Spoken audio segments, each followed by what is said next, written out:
ભારતભરમાં રામનવમીનો પર્વ ધામધૂમથી ઉજવવામાં આવી રહ્યો છે, ત્યારે સુરત ખાતે સતી માતા યુવક મંડળ દ્વારા આયોજિત શ્રી રામ પ્લાસ્ટિક ક્રિકેટ ટુર્નામેન્ટનું આયોજન કરાયું. ભારતભરમાં રામનવમીનો પર્વ ધામધૂમથી મનાવવામાં આવી રહ્યો છે, ત્યારે સુરત ખાતે સતી માતા યુવક મંડળ દ્વારા આયોજિત Shri Ram plastic cricket tournament રમાડવામાં આવી. આ ટીમના પાનેસર તરીકે ફેનિલભાઈ છોવાળા તથા પ્રથમભાઈ શાહ દ્વારા ક્રિકેટ ટુર્નામેન્ટનું આયોજન કરવામાં આવ્યું. ટુર્નામેન્ટમાં એન્ટ્રી ફી તદ્દન ફ્રી રાખવામાં આવી.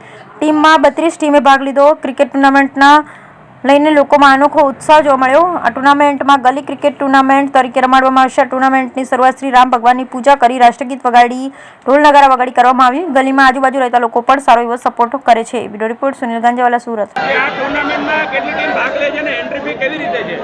આ ટુર્નામેન્ટમાં ટોટલ 32 ટીમે ભાગ લીધેલો છે અને એન્ટ્રી તદ્દન ફ્રી છે. કોઈ એન્ટ્રી નથી, આપણે ફ્રી એન્ટ્રી રહે. સતી માતા યુવક દ્વારા જે આ ટુર્નામેન્ટ રમાડીએ છીએ, આ સેકન્ડ યર છે શ્રીરામ કપ, અને આ વર્ષે જે ટુર્નામેન્ટ રમાડીએ છીએ એ કંઈ નવીન છે, કેમ કે જે આઈપીએલમાં જે ટ્રોફી સેરેમની કરે છે ફર્સ્ટ ટુર્નામેન્ટ ચાલુ થાય એની પહેલાં જ, એ રીતે જ આપણે ટ્રોફી સેરેમની બતાવીએ છીએ.